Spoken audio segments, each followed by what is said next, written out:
لا إله إلا الله। ব্যাপক ঝড় বৃষ্টি আর ভয়াবহ বন্যার কবলে মরুময় সৌদি আরব। জেদ্দা মদিনা শহর তো বন্যায় ডুবে যাওয়ার মতো অবস্থা। পরিস্থিতির ভয়াবহতায় রেড অ্যালার্ট জারি করা হয়েছে সেখানে।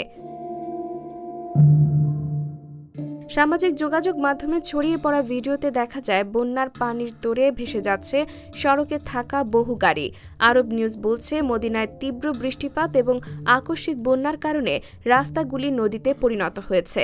সোমবার থেকে এ ধরনের দুর্যোগপূর্ণ আবহাওয়া শুরু হয়। ঝড় ছাড়াও শিলাবৃষ্টি এবং ধূলিঝড়ে অনেকটা থমকে গেছে জনজীবন। স্থানীয় আবহাওয়া অফিস জানায়, মাঝারি থেকে ভারী বৃষ্টিপাত, বজ্রপাত, ধূলিঝড়ের পূর্বাভাস সহ এ ধরনের দুর্যোগপূর্ণ আবহাওয়া আগামী ৮ জানুয়ারি বুধবার পর্যন্ত অব্যাহত থাকতে পারে। এমনকি বর্তমান পরিস্থিতি আরও খারাপ হতে পারে। এর জন্য সবাইকে নিরাপদে থাকতে বলা হয়েছে। মদিনা ছাড়াও রিয়াদ, মক্কা, আল বাহা এবং তাবুক সহ অন্যান্য অঞ্চলগুলোকেও প্রস্তুত থাকতে বলা হয়েছে। মক্কার crisis and disaster management centre সতর্কবার্তা দিয়েছে। তারা জানিয়েছে, জনসাধারণকে বিশেষ করে গাড়ি চালক এবং সমুদ্র সৈকতগামীদেরকে সতর্কতা অবলম্বন করতে এবং ঝুঁকিপূর্ণ এলাকাগুলি এড়াতে অনুরোধ করেছে।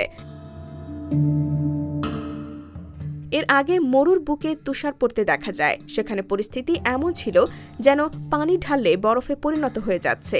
এর আগে সৌদি আরবের গণমাধ্যমগুলো জানায়, ধীরে ধীরে সবুজ হয়ে যাচ্ছে মরুময় সৌদি আরব। বদলে যাচ্ছে সেখানকার আবহাওয়া।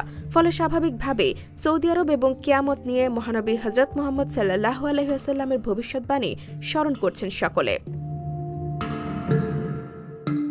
IBTV USA, new York.